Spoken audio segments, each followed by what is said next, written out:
विद्यार्थियों, मैं डॉक्टर इकबाल से आचार्य इतिहास विभाग राजकीय महाविद्यालय झालावाड़। आज मैं आपको बताने जा रही हूँ मिहिर भोज के बारे में, जिसने कन्नौज पर 836 ईस्वी से लेकर 885 ईस्वी तक शासन किया। और ये गुर्जर प्रतिहार वंश के थे और इन्होंने कन्नौज पर राज्य किया। इनके पिता का नाम रामभद्र था। रामभद्र की मृत्यु के बाद भोज जो है 836 ईस्वी में सिंहासन पर बैठा। और मिहिर भोज एक प्रतापी और पराक्रमी शासक था। उसे आदि वराह तथा प्रभास की उपाधियों से विभूषित किया गया है। उसके पिता के शासनकाल में प्रतिहार साम्राज्य की प्रतिष्ठा को आघात पहुंचा था और वह उसकी पूर्ति करना चाहता था, यानी अपनी राज्य की प्रतिष्ठा को पुनर्स्थापित करना चाहता था। उसने अपने राज्य को संगठित करने के साथ साथ उसका विस्तार भी किया। उसने राजस्थान तथा भारत के अनेक स्थानों पर शासन किया। उत्तर प्रदेश, दिल्ली, पंजाब, राजस्थान, मालवा, गुजरात एवं बंगाल के भूभागों तक उसका साम्राज्य फैला हुआ था। उसने परंपरागत शत्रु राष्ट्रकूटों का प्रभाव भी कम किया। वह परम भगवती भक्त था। ग्वालियर तथा सागर ताल अभिलेखों में उसकी प्रशस्तियों एवं विजयों का उल्लेख हमें मिलता है। डॉक्टर ओझा के अनुसार उसके समय के चांदी और तांबे के सिक्के, जिन पर श्री बदादी वरा अंकित है, मिले हैं, जो उसके पराक्रम और शत्रुओं से राज्य के उद्धार के घोतक हैं। अब हम चर्चा करना चाहेंगे मिहिर भोज के विजय अभियान के बारे में। क्योंकि मिहिर भोज विद्यार्थी एक महत्वाकांक्षी शासक था, इसलिए उसने आसपास के कमजोर शासकों को अधिकार में लेने का प्रयास किया। सबसे पहले उसने जो है बुंदेलखंड पर विजय पाई। यह प्रदेश पहले ही प्रतिहारों के अधीन था, किंतु चंदेल नरेशों ने अपनी स्वतंत्रता घोषित कर दी थी।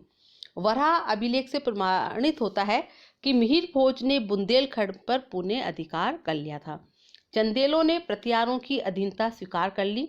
डॉक्टर रे के अनुसार मिहिर भोज की दासता स्वीकार करने वाला चंदेल शासक जय शक्ति था। इसके बाद मिहिर भोज ने राजपुताना की ओर प्रस्थान किया। मंडोर पर मिहिर भोज के मंडोर, जो कि विद्यार्थियों जोधपुर से पूर्व मारवाड़ की राजधानी थी, उस पर मिहिर भोज के पूर्वजों का राज्य पहले से था। परंतु रामभद्र के कमजोर शासनकाल में ये उनका शासन जो है वहां से समाप्त हो गया था। चूंकि मिहिर भोज महत्वाकांक्षी था, अतः उसने मंडोर पर पुनः अधिकार करके दक्षिणी राजपुताना पर भी प्रभुत्व स्थापित कर लिया। इसकी पुष्टि प्रतापगढ़ अभिलेख से होती है। इससे ये विदित होता है कि भोज ने दक्षिण में सैनिक अभियान किए थे तथा चौहानों की सहायता से दक्षिणी राजपुताना तथा अवंती के चारों ओर के प्रदेशों पर अधिकार कर लिया था। इसके बाद उसने कालंजर यानी बुंदेलखंड तथा गुजरात यानी राजपुताना पर भी अधिकार कर लिया। भोज ने अपने पितामह के युग के उन सामंत वंशजों को पराजित किया जिन्होंने उसके पिता रामभद्र के समय अपनी स्वतंत्रता घोषित कर दी थी। वराह ताम्रपत्र के अनुसार भोज ने सर्वप्रथम अपने पितामह नागभट्ट द्वारा दिए गए कालंजर मंडल दान पत्र की पुनः स्थापना की थी। अतः ऐसा प्रतीत होता है कि मिहिर भोज ने कालंजर मंडल अर्थात बुंदेलखंड पर अपना पुनः प्रभुत्व स्थापित कर लिया था। 843 ईस्वी के दौलतपुर लेख में मिहिर भोज द्वारा वत्सराज द्वारा दिए गए दान की पुनरावृत्ति है। इससे स्पष्ट है कि इससे पहले ही उसने इस क्षेत्र पर अधिकार कर लिया था। इसके बाद जो है उसने गुहिल और कलचुरियों पर विजय प्राप्त की। उत्तर भारत में भोज का साम्राज्य हिमालय की तराई तक विस्तृत था। बालादित्य के 400 अभिलेख के अनुसार गुहिल राजकुमार हर्षराज ने उत्तर के राजाओं पर विजय प्राप्त की तथा भोज को अश्व उपहार में यानी घोड़े उपहार में दिए। डॉक्टर भंडारकर के अनुसार उक्त भोज कन्नौज का प्रतापी शासक मिहिर भोज था। इससे ये प्रकट होता विद्यार्थियों कि गुहिल वंश भोज के अधीन था और हर्षराज ने अपने शासक भोज के अधीन उत्तर के राज्यों से युद्ध किया था। कहला अभिलेख से भी ज्ञात होता है कि भोज की सत्ता हिमालय के चरना तल तक फैली हुई थी। इस अभिलेख से यह भी ज्ञात होता है कि मिहिर भोज बिहार के कलचुरी वंश को अधीन करना चाहता था और उसने उनको अधीन कर लिया था।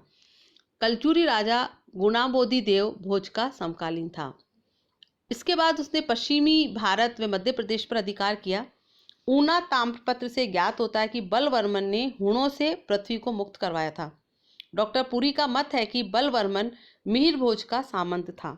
919 ईस्वी के देवगढ़ लेख से ज्ञात होता है कि देवगढ़ अर्थात झांसी के प्रदेश में भोज ने विष्णु राम को अपना महासामंत नियुक्त कर रखा था। 932 व 933 ईस्वी के ग्वालियर अभिलेखों से हमें ये सूचना मिलती है कि ग्वालियर प्रदेश में भोज का एक पदाधिकारी अल्ल कार्यरत था। विद्यार्थियों, इससे ये भी प्रकट होता है कि झांसी और ग्वालियर के प्रदेशों पर भी भोज ने अपना अधिकार स्थापित किया था। इसीलिए डॉक्टर रायचौधरी कहते हैं कि सौराष्ट्र पर भी मिहिर भोज का आधिपत्य था। बंगाल के पालों के साथ भी मिहिर भोज का संघर्ष हुआ। कन्नौज में अपनी शक्ति को मजबूत करके भोज ने बंगाल के पाल शासकों से संघर्ष किया। बंगाल में उसका समकालीन पाल शासक देवपाल था। देवपाल एक शक्तिशाली शासक था जिसने हिमालय से लेकर विंध्य पर्वत तक, पूर्वी सागर से लेकर पश्चिमी सागर तक समस्त प्रदेशों से कर वसूल किया था। इससे निश्चित है कि देवपाल ने उत्तर भारत में कुछ सैनिक अभियान अवश्य किए थे। एक साथ दो महत्वाकांक्षी शक्तियों के उदय से उत्तर भारत में अब शक्ति परीक्षण अवश्यंभावी हो गया था। कहला अभिलेख के अनुसार गुणाबोधि देव ने गोड़ सम्राट के ऐश्वर्य को हर लिया था, यानी उसको पराजित कर दिया था। अतः ये प्रतीत होता है कि गुणाबोधि देव ने भोज के साथ पाल नरेश देवपाल को पराजित किया। ग्वालियर अभिलेख से भी इस कथन की पुष्टि होती है, जिसमें कहा गया है कि देवपाल की लक्ष्मी ने भोज को अपना स्वामी स्वीकार कर लिया, यानी देवपाल पराजित हुआ। पालों के साथ हुए संघर्ष में जय लक्ष्मी कभी प्रतिहारों को व कभी पालों को प्राप्त हुई थी।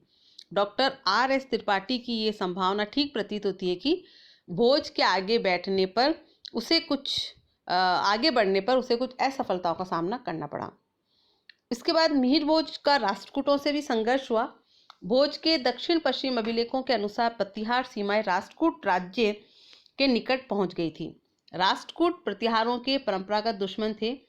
बगुआ अभिलेख के अनुसार राष्ट्रकूटों की गुजरात शाखा के ध्रुव ने गुर्जरों की शक्तिशाली सेना को युद्ध में सरलता से पराजित कर दिया। उपरोक्त अभिलेख के अनुसार भोज की पराजय 867 ईस्वी में हुई होगी। भोज अपनी इस पराजय का बदला लेना चाहता था और संभवतः अपने शासन के अंतिम समय में उसने इसका बदला ले लिया। परंपरागत शत्रुओं के बीच सीमा पर तनाव स्वाभाविक है विद्यार्थियों, अतः होने वाले संघर्ष में विजय कभी प्रतिहारों को मिल जाती थी तो कभी राष्ट्रकूट विजय हो जाते थे। उत्तर पश्चिम अभियान भी उसके द्वारा किया गया।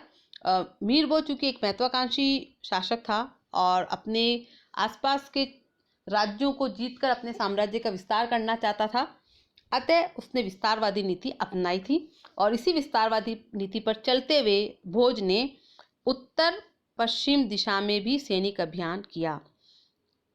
ग्रंथ जो कल्हण के द्वारा लिखा गया राजतरंगिनी, उससे ये प्रकट होता है कि प्रतिहार नरेश भोज ने पंजाब के करनाल प्रदेश पर भी अधिकार कर लिया था। तो विद्यार्थियों, ये था मिहिर भोज का विजय अभियान। इसके बाद अगले वीडियो में हम ये देखेंगे कि मिहिर भोज का साम्राज्य कहाँ से कहाँ तक फैला था और उसका शासन प्रबंध क्या था और मिहिर भोज का मूल्यांकन क्या रहा। धन्यवाद।